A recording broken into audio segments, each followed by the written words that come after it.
आमचा उद्देश हा आहे की बाबा तरुणांच्या हाताला काम मिळालं पाहिजे. मराठा समाजातील तरुण असतील तिने कुठेतरी सेटल झाले पाहिजे, त्यांनी कुठेतरी नेत्याच्या मागणी फिरायला पाहिजे, कुठेतरी कुणाला तरी जे करीत फिरू नये अशी आमची अपेक्षा आहे. त्यामुळं मला अतिशय आनंद होतो की कसबा ठाण्यातील बरेच तरुण मंडळी आमच्या बँकेशी आता कनेक्ट झालेले आहेत.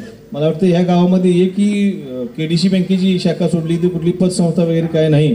त्यामुळे यशवंत बँकेनं हे गाव दत्तक घेतलं म्हटलं तर चुकीच होणार नाही. बंधूंनो, आता तुमच्या शेजारी केडीसी बँक आहे, तिथं तुम्ही प्रकरण मागायला जावा, किती त्रास असतोय बघा. त्याच्याही पेक्षा कितीतरी पट सोप्या पद्धतीने यशवंत बँकेमध्ये तुम्हाला कर्ज होते, सोप्या पद्धतीने आणि जलद पद्धतीने कर्ज उपलब्ध होतोय. ही खरोखर तुमच्या दृष्टीनं सर्वसामान्य लोकांच्या सभासदांच्या दृष्टीनं अभिमानाची आणि आनंदाची घटना आहे बंधूंनो. त्यामुळे अशी ही बँक चालवत असताना विरोधक चांगल्या गोष्टी कमी बोलायचं आणि नको त्या गोष्टीकडे लक्ष विचलित करायचं असा त्यांचा फंडा आहे. असो ते त्यांचं काम आहे, त्यांना विरोधक म्हणूनच सतत ठेवा अशी या निमित्ताने मी तुम्हाला विनंती करतो.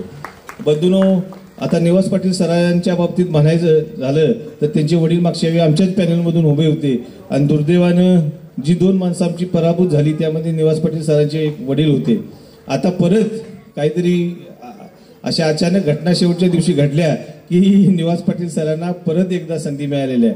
त्यामुळं आता जागरूकतेने ही तुमची सर्वांची जबाबदारी आहे की जी चूक मागच्या वेळी झाली ती होता कामा नये. आता निवास पाटील उभा राहिलेले नाहीत तर मी स्वतः उभा राहिले, असं तुम्ही सर्वांनी जर काम केलं तर निवास पाटील सर यावेळी विजयी होतील आणि त्यामुळं आमचं पॅनेलही वाढून जाईल. ठाणेकरांना आमची विनंती आहे की साधारण 190 मतं येत आहेत, त्यातली 10-20 जर मयत सोडली तर 80 ते 90% मत आपण आमच्या पॅनेलला द्यावं.